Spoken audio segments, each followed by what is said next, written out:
Hello classmates, today in this class we will learn other machining technologies. The common machining of mold parts includes turning, milling, grinding, CNC, etc. that we have learned before. There are also technologies such as EDM drilling, electrochemical machining, and rapid prototyping. Firstly, let's learn about EDM drilling, which generally involves the machining of two-dimensional through holes. The diameter range of small holes is usually 0.1 to 3 mm, and the miracle holes are holes smaller than 0.1 mm. The working principle is to use a thin metal copper tube, called an electrode wire, that moves vertically up and down continuously as an electrode, to perform pulse spark discharge on the workpiece.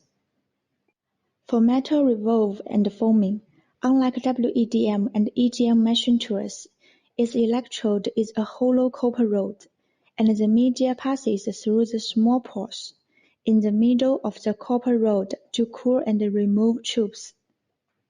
Electrochemical machining (ECM). The second type is electrochemical machining, which utilized the anodic dissolution of metal in electrolyte to shape the workpiece. The principle of ECM is shown in the figure. The workpiece 3 is connected to the anode of a DC power supply, and the tool is connected to the cathode. During machining, a certain gap, 0.1 to 1 mm, is maintained between the two poles. The electrolyte NaCl or NaNO3 solution flows at high speed through the gap between the two poles under a certain pressure. Under the action of an electric field, the metal on the surface of the anode workpiece undergoes anodic dissolution, and the dissolved products are carried away by the electrolyte until the surface of the workpiece forms a shape similar to that of the cathode tool surface. As shown in the figure A, the gap between the cathode tool and the anode workpiece is uneven at the beginning of processing.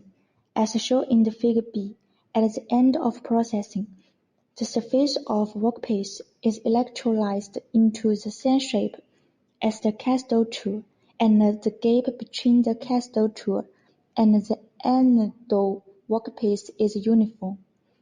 Electrochemical grinding. Electrochemical grinding is a composite machining method that combines electrolysis and mechanical grinding, and its principle is shown in the figure.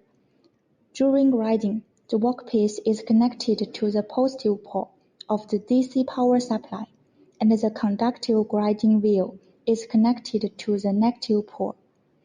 The conductive grinding wheel maintains a certain contact pressure with the workpiece, and the protruding abrasive creates a certain gap between the workpiece and the metal substrate of the grinding wheel.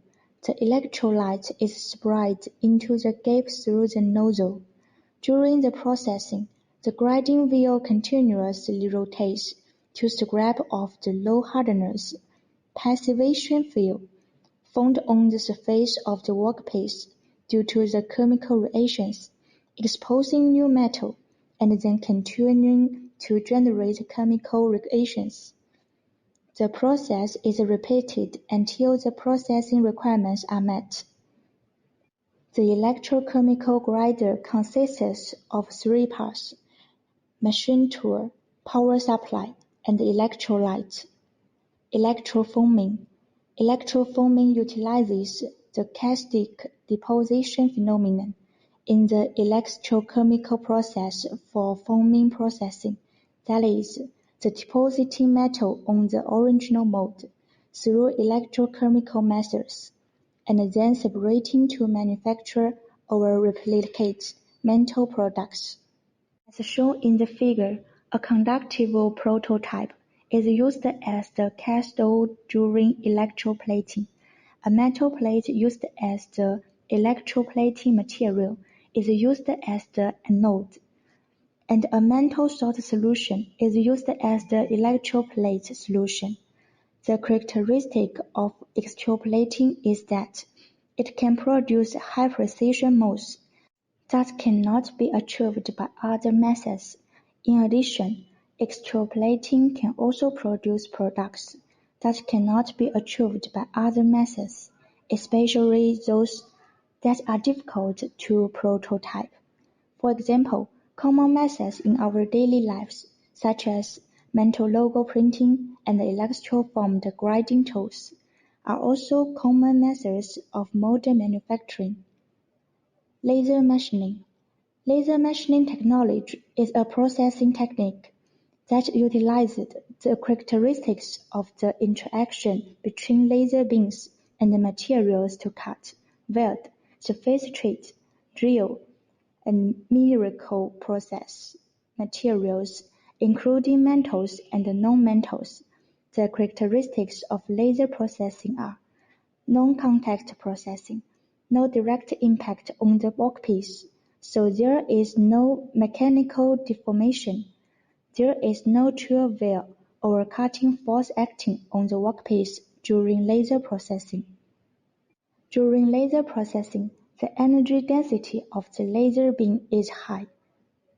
The processing speed is fast and it is localized, with little or no impact on non-laser irradiated areas. Therefore, its heat-affected zone is small, and the thermal deformation of the workpiece is small. Due to the ease of guiding, focusing, and directional changes of laser beams, they are highly compatible with CNC systems for processing complex workpieces. Therefore, it is an extremely flexible processing method, high production efficiency, stable and reliable processing quality, good economics, and social benefits. RPM for molds. In addition to these special processing technologies, the rapid prototyping manufacturing technology is also a mainstream trend in modern mold production and processing. Rapid prototyping is based on the concept of material addition method in forming. The goal is to quickly transform computer 3D CAD models into three-dimensional solid prototypes composed of concrete materials, which can be divided into two stages: discretization and stacking. Firstly, obtain a 3D CAD model in the CAD modeling system. Alternatively, the shape and size of the entity can be measured using measuring instruments converted into a model, and then the model data can be processed and discretized along a certain direction in a planar layered manner. Then the formed material is processed layer by layer through a proprietary CAM system and stacked into a prototype. The process is shown in the following figure.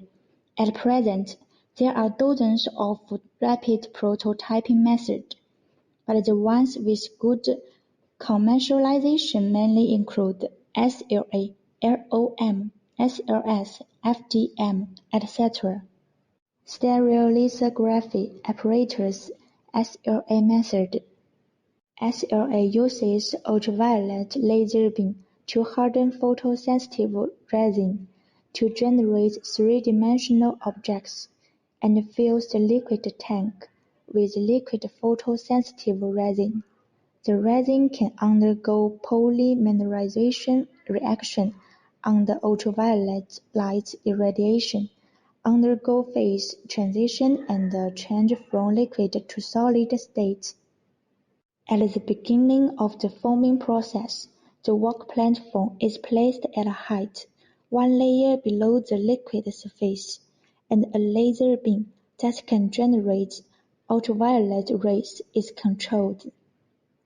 According to the trajectory determined by the computer, the liquid resin is scanned point by point to solidify the scanned area, forming a solid thin section. Then, the lifting mechanism drives the work platform to lower by one layer, covering it with another layer of liquid resin, for the second layer of scanning and solidification. The newly solidified layer is firmly adhered to the previous layer, and this process is repeated until the entire model is manufactured. Generally, the thickness of the thin section is 0.07 to 0.4 millimeters. Layered Object Manufacturing (LOM) method. Layered object manufacturing technology is one of the most mature-rapid prototyping methods. It is formed by laminating and laser cutting raw papers to form parts, as shown in the following figure. The LOM process first heats and presses the adhesive tape, coated with hot melt glue, on one side through a heating roller, and then bonds laminates it with the previously formed entity. At this point, the laser located above it casts a layer of paper into the inner and outer contours of the produced parts.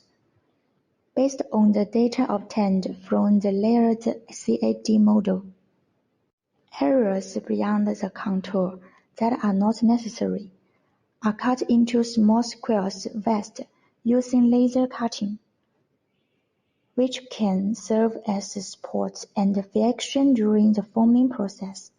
These rapid prototyping methods also play an important role in the processing of molds. That's all for this class. Classmates, see you next time.